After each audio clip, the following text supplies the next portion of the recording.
93,67,418টি পশু এবার কুরবানি হয়েছে।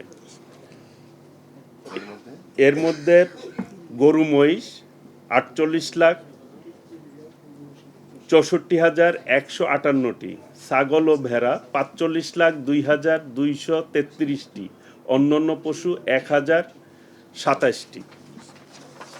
এ হয়েছে আমাদের মোটামুটি হিসাব, আপনাদের সামনে উপস্থাপন করলাম। প্রিয় সাংবাদিক ভাইয়েরা, ঢাকা বিভাগে সর্বাধিক কুরবানি হয়েছে 23,51,666টি, যা সারা দেশের মোট কুরবানির একটি উল্লেখযোগ্য অংশ। রাজশাহী বিভাগটা আমি তো প্রত্যেক বিভাগ ইতিমধ্যেই বলেছি। এর মধ্যে গরু মহিষ কুরবানির ক্ষেত্রে ঢাকা বিভাগ হচ্ছে শীর্ষে রয়েছে, আর দ্বিতীয় স্থানে রয়েছে আমাদের রাজশাহী বিভাগ, যেটি 23,42,869টি পশু কুরবানি হয়েছে, দ্বিতীয় স্থান। আর চট্টগ্রাম হচ্ছে তৃতীয়, সেটি আমাদের 17,34,025টি পশু কুরবানি হয়েছে। সম্মানিত সাংবাদিক ভাইরা, আমাদের এই অর্জনের পিছনে মূল ভূমিকা যারা পালন করেছেন, আমাদের ক্ষুদ্র খামারিরা, প্রান্তিক খামারিরা, যারা খামারের সাথে জড়িত রয়েছেন, এবং ব্যক্তি উদ্যোগে অনেকেই কুরবানি পশু লালন পালন করেছেন, যেই জন্য আমরা কালার এক্সপার্ট ডার্ক স্যাপ এবং মাইল্ড অন হ্যান্ডস টেকনোলজি সমৃদ্ধ অরিক্স অ্যাডভান্স ডিটারজেন্ট পাউডার আপনার লন্ড্রি এক্সপার্ট।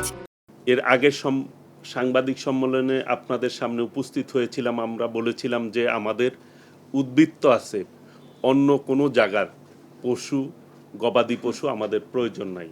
আশপাশে দেশে থেকে এর আগে অনেক কুরবানি পশু ঢুকেছে, যেটা আমরা পত্রপত্রিকায় দেখেছি।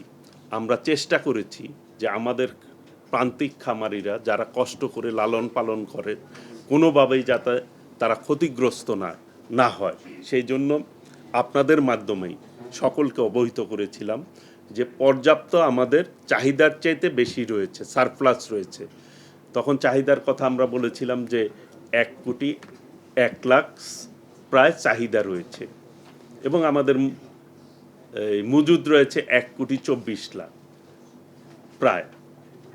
তো আল্লাহ রহমতে কিন্তু কুরবানির পশুর কোনো আপনার সংকট হয় নাই।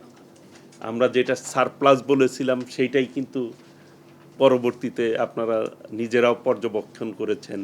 সারা দেশে হাটগুলিতে আমরাও চেষ্টা করেছি আমাদের পক্ষ থেকে পরিদর্শন করতে, এবং হাটগুলিতে যেভাবে সেবা দেওয়া যায় আমাদের প্রাণী সম্পদ বিভাগ অধিদপ্তর থেকে প্রত্যেক হাটেই আমরা মেডিকেল টিম স্থাপন করেছিলাম, যাতে কোনো গবাদি পশু যদি অসুস্থ হয় সঠিকভাবে যাতে আমরা তাদেরকে সেবা দিতে পারি, সেইগুলি আমরা আমাদের জায়গা থেকে সর্বোচ্চ চেষ্টা করেছি।